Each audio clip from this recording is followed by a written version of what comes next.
So this is important to understand. Why do human beings experience negative emotions? It's because they're actually very powerful motivators. They tend to be the strongest and easiest motivators, but they're kind of like dirty motivators. They're like burning unclean fuel. I keep rewarding my brain by daydreaming about my end goal without actually working towards it. I have this issue where I keep relying on external motivation as fuel to propel me forward. Fantasies of grandiosity where I'm infinitely better than the person who rejected me romantically and making them realize what they lost, or proving my worth to people who took me for granted. Righteous justice. I know this sounds like covert narcissism. Not so covert. I might as well be one, non-diagnosed. I wouldn't jump that far. So we all have, ego defense mechanisms. So that's just a normal part of the human mind. I think what's fundamentally flawed within my mind is the belief that no one could ever love or appreciate me if I'm not interesting enough. The general advice is to just focus on self-improvement, and somehow that's going to meet all of my emotional needs. I tried to set deadlines for my goals, but sadly now I feel only anxious because I'm not putting in the work, and as a result, I return to escapist behavior, which includes daydreaming. At the end, I find myself stuck in a loop where I have a goal in mind. I work on my goal for one day. It starts to feel overwhelming because I'm super depressed and no one wants to give me attention. I revert back to escapism and fantasize about the life I'll never have due to my laziness. Then I resent myself for not putting in effort and compare myself to other people's achievement, which acts like a catalyst and motivates me for another day or two. I know Dr. K has talked about daydreaming. I'm aware of it now, but I have yet to find a solution to my problem. How do I stop worrying too much about how uninteresting I come across and just focus on my hobbies that I once enjoyed regardless of the outcome? So this is kind of a really good post because this is a case of someone who's done some of the work, right? So most of us, when we struggle with a problem, we're not starting from zero. We sort of recognize a couple of things. We recognize, for example, that daydreaming is maladaptive. We recognize that there are certain techniques we can use, for example, like set goals for yourself and sort of focus on those goals. We also have learned as a community to introspect some, right? So this person has also done some introspective work and realized, I have this like fundamental flaw within my mind that no one will appreciate me or love me unless I'm interested enough. So we've started to do some work as a community, which is awesome. At the same time, this can be like really challenging because learning some of these nuggets doesn't fix your problem, right? So like this is the basic problem with like daydreaming, which is that, okay, I feel bad about myself. I daydream in some sort of grandiose way. That sort of makes me feel like righteous and good, right? Like it makes me feel like emotionally good. The problem is that like then I don't actually change my life because I'm stuck in this dream. And then like time goes by and then a day has gone by and I haven't actually moved forward. And then I start beating myself up, right? I start to feel resentful for myself. Instead of actually doing anything about my problems, I'm just dreaming about fixing my problems. And sometimes that resentment, some kind of negative emotion can even spur some kind of action, right? So for a day or two, I get so frustrated with myself that I channel that frustration. I use it as fuel to propel me forward for a day or two and I work. I'm tired of this. Never again. But then that emotion fizzles. And my motivation fizzles with it. And then I feel bad about myself. And then I daydream. And then the cycle repeats. So how do we break out of this? Okay? Like this is what we have to figure out. So what we're going to do is sort of give y'all 3 very concrete steps about how to break out of this cycle of daydreaming, setting a goal, sort of moving towards the goal, sort of getting frustrated with yourself about moving towards the goal, it not being enough, scrapping the goal, being resentful, beating yourself up. Like, how do we break out of this cycle? So we're going to tackle this in 3 different ways. And the key thing is that the third thing that we're going to talk about, I think, is something that's grossly misunderstood, missed. So a lot of us have awareness that, okay, there's like some kind of negative emotion here. I need to deal with the negative emotion. I've yet to find a solution. How do I stop worrying about how to become uninteresting, right? So we'll sort of figure out, okay, how do I stop worrying so much? And how do I just act? How do I focus on my hobbies regardless of the outcome? We know that we need to do those things, but we don't really know how. And it turns out that we tend to miss one really, really, really crucial step of this process, oftentimes. Okay, so let's try to understand the cycle and the process that goes with it. Okay, so first thing to consider. Let's start by understanding kind of scientifically the cycle of the daydream. So I feel bad about myself. I have negative emotion. And then I daydream. And what happens to my emotional state after I daydream? It becomes positive emotion. Right? Because now it's like grandiose. I feel good about myself. There I am, kind of like laying in bed at night, grinning to myself. Oh, I'll show them one day. You know, all these people, I'll realize this. Okay? So it's kind of interesting. The first thing to understand is that daydreaming is actually like a coping mechanism. It's an emotional coping mechanism. So the tricky thing here is that when we want to stop worrying too much, our brain is like, oh, your goal is to stop worrying too much? Fantastic. I have an awesome option for you. So let's say I have some kind of negative emotion and I'm unsatisfied with myself. Let's say I'm unsatisfied with my physical appearance. Okay, so there's negative emotion here. I've got two options. I can do a lot of hard work.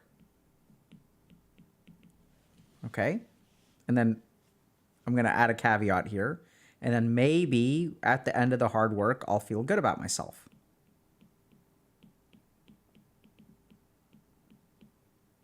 Okay, or what I can do is daydream. And then what I can do is feel good about myself right now.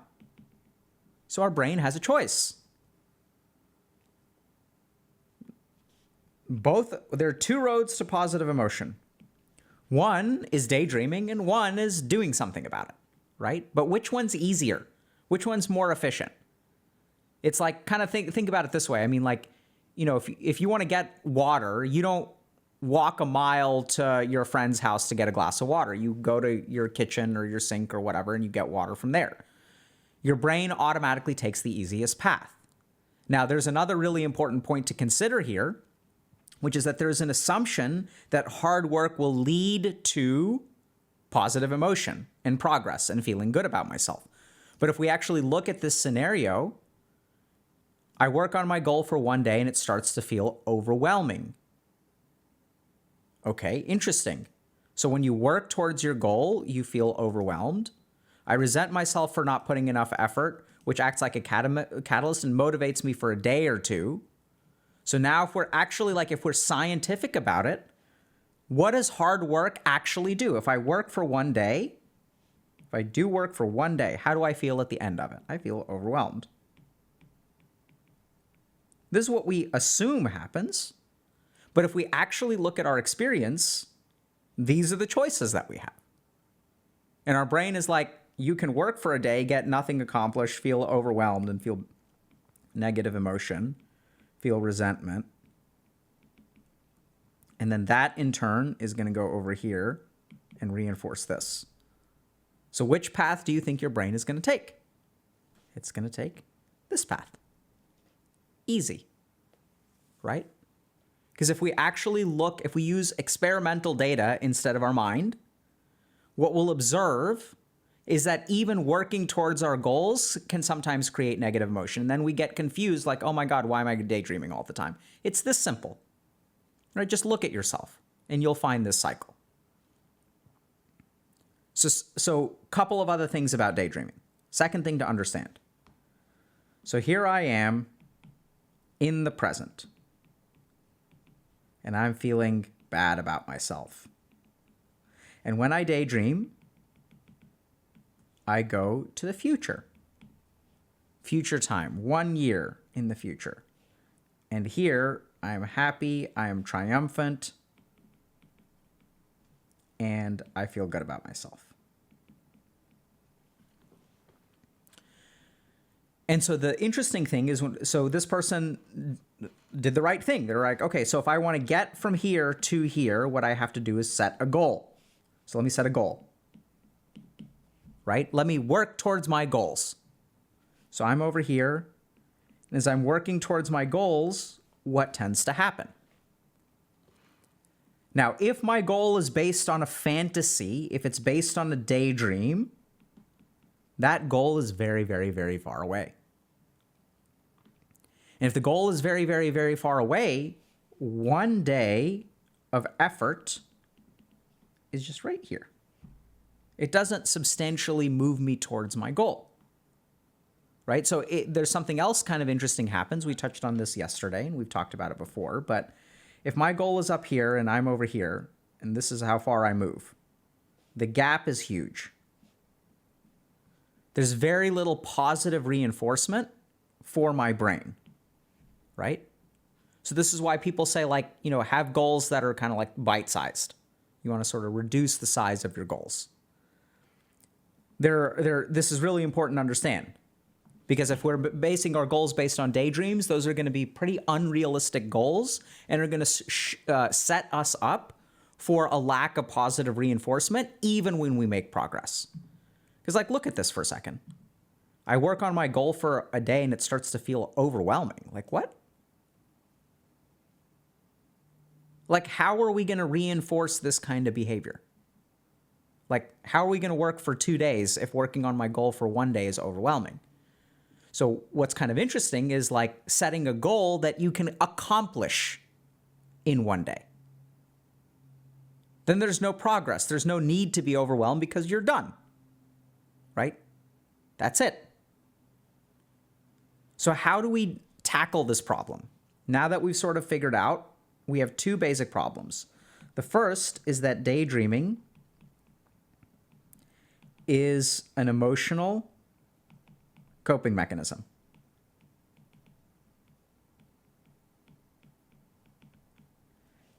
And daydreaming also anchors us in the future.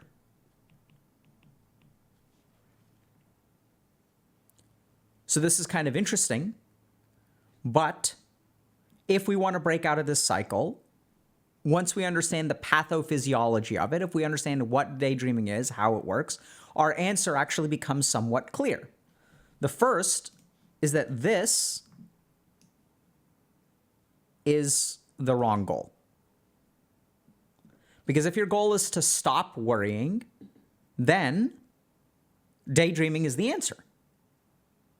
Instead, what we need to do, number one, is be able to tolerate negative emotion.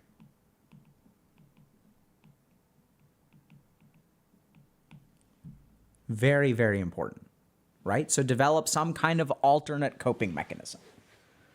So instead of, I don't know if this kind of makes sense, but like sometimes in life,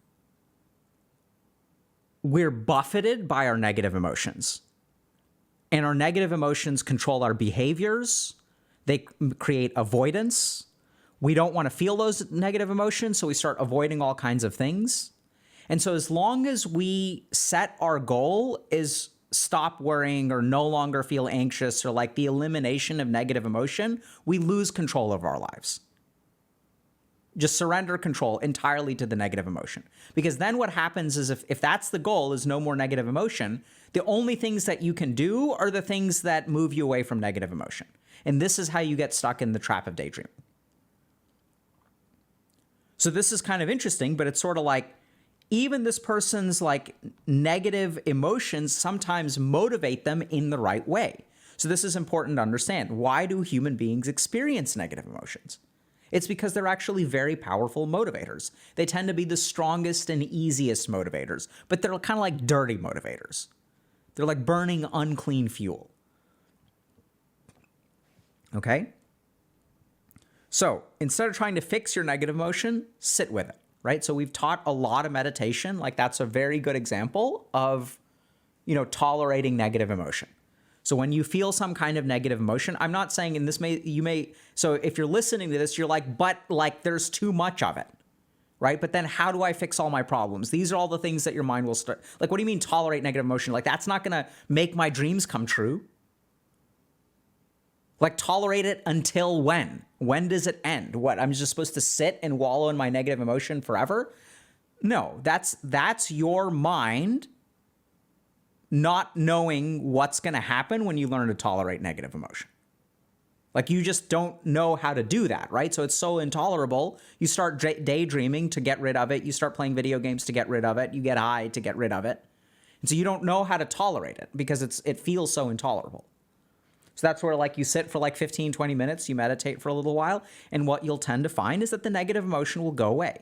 It may be triggered again by something else, but just learning to be non-reactive to your negative emotions for at least a brief period of time, for 1 hour a day, for 2 hours a day, will be very, very revolutionary for your life. Then you're like, how does it fix my problems? Well, we've sort of explored how all of your problems start with this. So if this stops becoming a problem, right, then like this becomes easier. If we kind of like get overwhelmed and we don't let that feeling of overwhelmedness stop us from acting, then we can continue to act. And it's pretty cool. Okay? So number one is like learn to tolerate your negative emotions. You can do that through meditation. We'll give you a couple of other tips here. Second thing that's very important to do is adopt a present focus. So remember, goals are in the future. And if I have a goal that I've set up for myself that's a year from now or 2 years from now, if I've got, let's say, 800 days to get in shape, what difference does it make if I don't exercise today? Not much, right? Oh, I've still got 799 days to get in shape. How long does it take to get in shape? I don't know, maybe 6 months, 8 months. So, I mean, I could go down to 400 days without making a single step towards my goal. I've still got plenty of time. So goals are things of the future, generally, right? And so what you really need to do is don't focus on this step, this phase of your life. Focus on this phase of your life. What can I do today? And just focus on that. And this is where you've got to be careful because all kinds of negative emotions will come up if you start focusing on the present. You'll be like, it won't be enough. But what if? All kinds of thoughts. What's the point? What's the point of practicing piano for 1 day? What's cool is playing piano and busting it out and impressing everyone. You see how your mind automatically goes to that fantasy? Because once you start living in the present, once you start moving into a present focus, you're depriving of your mind of the ability to daydream. And then your mind gets terrified and it's going to fight you and it's going to make you feel bad. Because if it makes you feel bad, what does it get to do? You're taking away your mind's crack, and it ain't going to like it. And it's going to try to punish you for it. So that's where you're going to breathe, you're going to meditate, you're going to focus on what you can do today. And so that's sort of where, like, if you want to learn how to focus on the present, the key thing to understand is that your mind is going to tell you all kinds of stuff like it's not enough. But that's okay. It doesn't need to be enough. I'm just going to focus on what I'm going to do today, and like that's my goal, and I'm sticking to it. If it's not enough, that's okay. And then your mind is like, no, but it's not okay because I want all these things. I want these people to love me, and I want all those things. And that's where you pause for a moment, you talk to your mind, and you kind of say, I understand that you want those things. I hope that we'll get them. All that stuff is fine.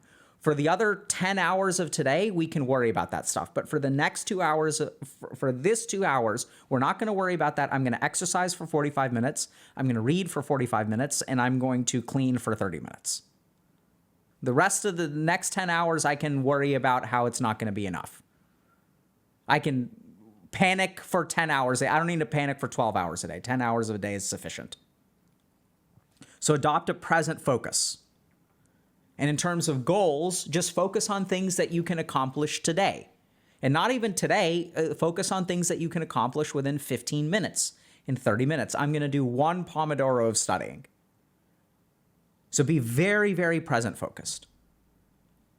So this is important because I don't know if like this kind of makes sense, but I've worked with, so back when I was doing primarily clinical work, I was mostly an addiction psychiatrist. And so I'd have patients who would come in and people who wanted to get sober. 2 kinds of people who want to get sober. People who want to be sober for a year and people who want to be sober for a day. My goal is to be 1 year clean. And generally speaking, what I found is that people who focused on being sober today were much more successful than people who were trying to be sober for 1 year. Because you can't be sober for a year. It's literally impossible. There's nothing you can do to be sober for a year. Being sober for a year is an emergent property. It is not something that is actually created. It is something that is built up over time and that you can't actually do. All you can do is be sober right now. All you can do is not take that drink in this moment. That's really all you can do. And in the next moment, you cannot take the next drink. And in the next moment, you cannot take the next drink. But literally the only thing that exists is the present. And so once people realize, and then it's the ones who are like, okay, yay, I did it. I'm sober for a year. I accomplished my goal. And what do you think happens over the next month? They relapse. Because they did it, right? The battle is over. We won. Easy. We're going to hang up our weapons. We're going to chill. We're going to take off our armor. We succeeded. Whereas the person who recognizes that this is a battle that I'll have to fight every single day is the one that actually wins. So what is this? This is a present focus. And we need to adopt this, especially for unhealthy coping mechanisms like daydreaming. Number 3. So this is the thing that people miss. So as we look at this diagram, what we see is that we're reinforcing all the wrong behavior. This positive emotion that we experience actually reinforces the daydreaming. The hard work that we actually do makes us feel overwhelmed and creates sort of like a punishment, actually. It's not negative reinforcement, it's punishment, according to the terms of classical conditioning. Because if we work hard, what do? We feel overwhelmed. And if we daydream, what do? We feel good. So one of these leads to a punishment and one of them leads to a reinforcement. So the other problem with this whole cycle is that we're reinforcing the wrong things. We have an altered reinforcement. And let's go back to the case.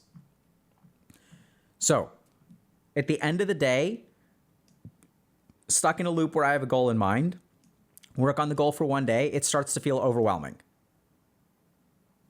Right? Acts like a catalyst which motivates me for a day or two. So all the wrong stuff is being reinforced here. So there's one thing that we need to start doing, which is how to sort of build on our successes.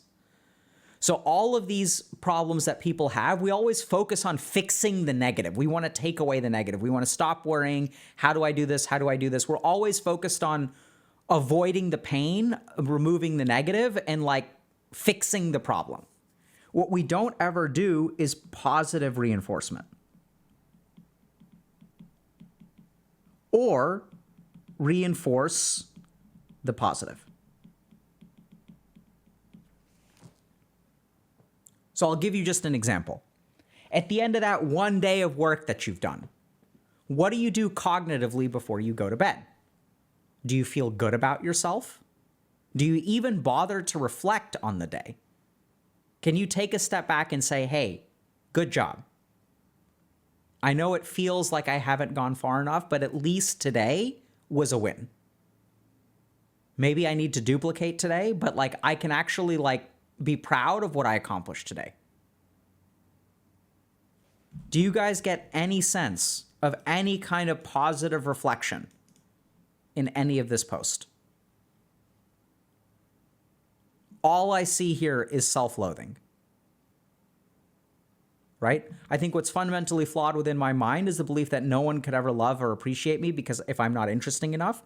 No, what's flawed in your mind is that you don't think you're interesting enough. So then what you have to do is come up with like all these hobbies that you're good at to impress people because intrinsically you don't see the worth. And you can see it like the way that this person beats themselves up with every sentence. Y'all see that?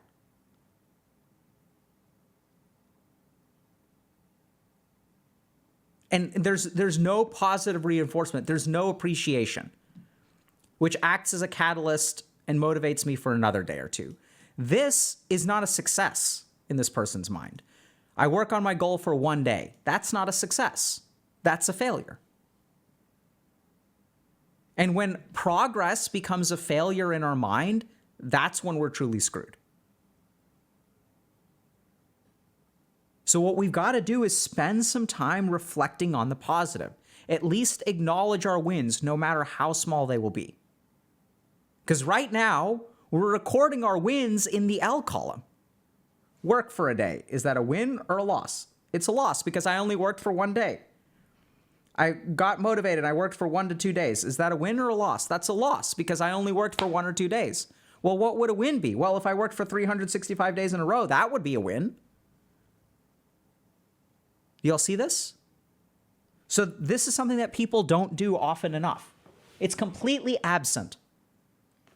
How do I stop daydreaming? Well, there are days that you stop daydreaming, right? There are days that one day that you get something done, a couple of days that you feel motivated. So you can acknowledge all that negative stuff, but at least spend a few moments to reinforce the positive. At the end of the day, say, hey, I don't know if this is going to be enough. Who knows what frame of mind I'll wake up in tomorrow? But at least today, I can be proud of what I did. And notice how your mind is like, what on earth? Like, will rebel against that thought. No. What do you mean? How can you be proud of not accomplishing anything? You didn't accomplish anything. Your goal isn't met. You haven't achieved the fantasies that I've created for you.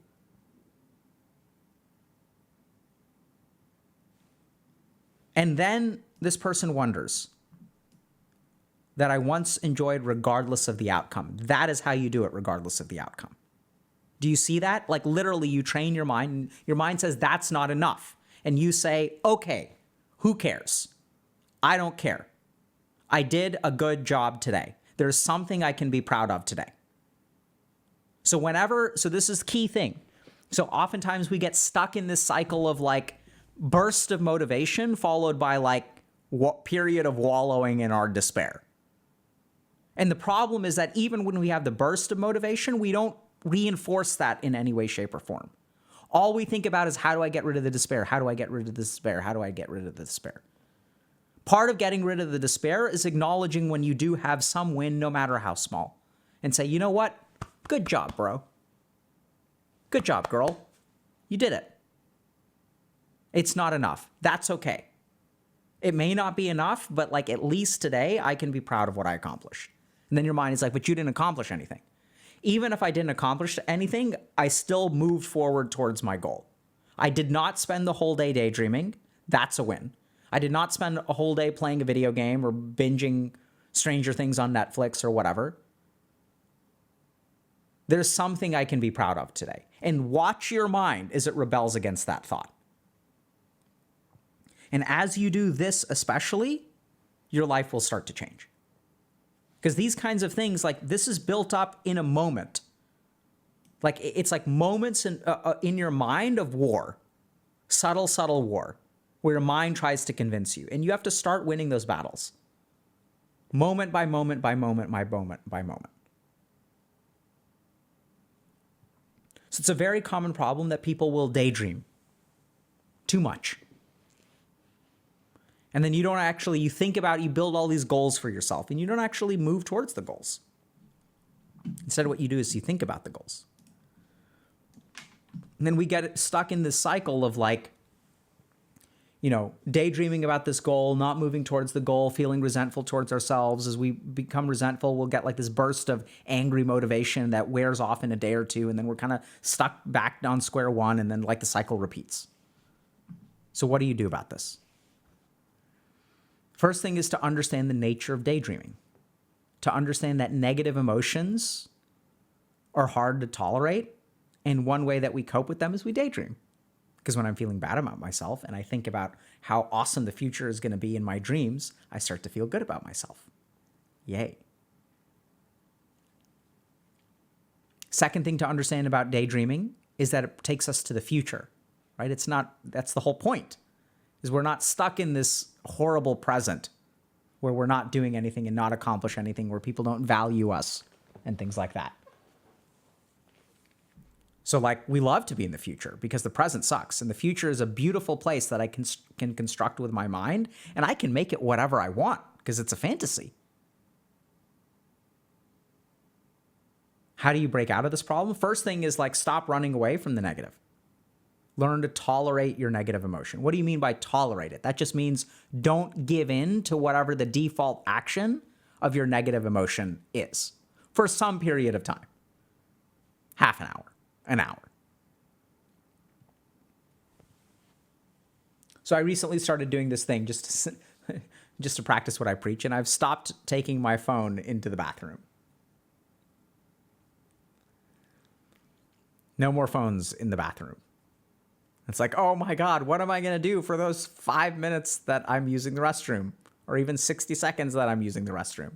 What am I going to do? Oh my God. And you survive it. It's like not that bad.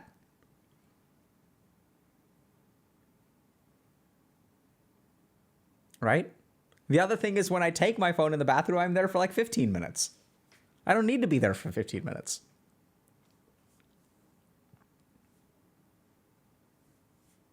So learn to tolerate negative emotion. Second thing is, start living in the present. Focus on the present. Focus on today. Third thing, this is the thing that people miss the most, is actually like, acknowledge your positives at the end of the day. Reinforce that. Say, hey, like, this is actually something like, I may not have moved a significant amount towards my goal, because your mind is going to tell you all this kind of crap. But at least I did something. I didn't waste the whole day daydreaming. So if I've got a choice, right? This is what you tell your mind. It's like, I've got a choice. I can spend the day learning to practice piano, and I may never learn how to play it. It may never be enough. Or I can spend the day daydreaming about practicing piano and becoming an awesome piano player. Which one do I want to pick? I want to pick actually spending a day practicing the piano. And that's what I actually did today. So I lived my life today aligned with the person that I want to be. Even if it doesn't work, at least I can take pride in that. Sounds completely foreign. You got to start practicing it.